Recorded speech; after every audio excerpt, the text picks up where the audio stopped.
Well, we're about midway through the year, so it's not a bad time to go ahead and get your financial mid-year review taken care of. I've got Joh Woods from Southport Capital here with me this morning. Thanks for coming in. Good to be here. All right, so we're at the midway point of the year. Why is it important for people to go ahead and take a mid-year review right now?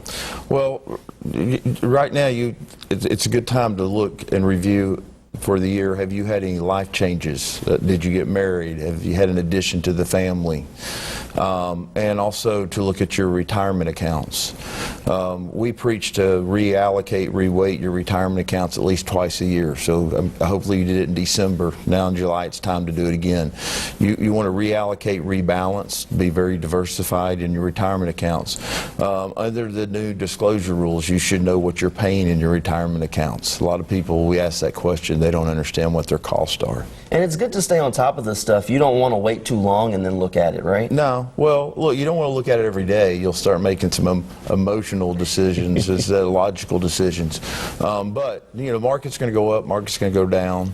And right now we're in a flat to down market, so you don't need to panic, especially have a long-term view, but you do need to reallocate and rebalance at least twice a year. What are some of the biggest mistakes or things that people miss that you see? Well, I think the biggest mistakes people make is they don't stay in tune and get educated with what they're doing, okay? The other big mistake is people don't really understand what is your tax bill going to be at the end of the year. Now's the time to start planning on that. You can always, with your employer, look at your pay stub.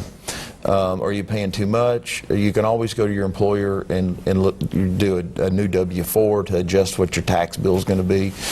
We live in an age where everybody usually gets electronic deposits. We don't look at pay stubs anymore. So understand what your taxes are going to be. Are you doing enough to defer as much as you can? Always put as much as you can back in your 401k. Most companies will match you your first 3%. That's 100% return on your money. And if you get over age 50, you can do what's called now a catch up and put up to $24,000 in a deferred account. Now, if people were going to do one thing, what would be the most important thing that they could do? Most important thing is, we think, is if you're getting up to an age of close to retirement, learn about Social Security. Social Security is always changing. Have you gone online and opened an account with Social Security? If you haven't, you need to do that.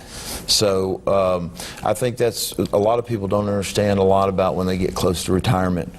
Do they take their Social Security early? Do they defer it? There's a lot of questions. It's a big, thick manual, so. A lot of questions with that, and this can be a complicated topic. If someone wants to get more information from you on how they could do this financial mid-year review or other topics, how can they get that? Well, they can go to the website, southportcapital.com. There's an IRS calculator there to figure out what your tax bite should be. We do about 35 educational classes a year between Kennesaw State, Chattanooga State. Those classes are usually, we cut them off at 35, and we educate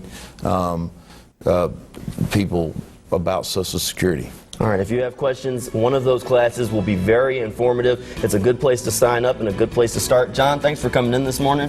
Good to be here. There's plenty more News 12 Now coming up right on the other side of the break.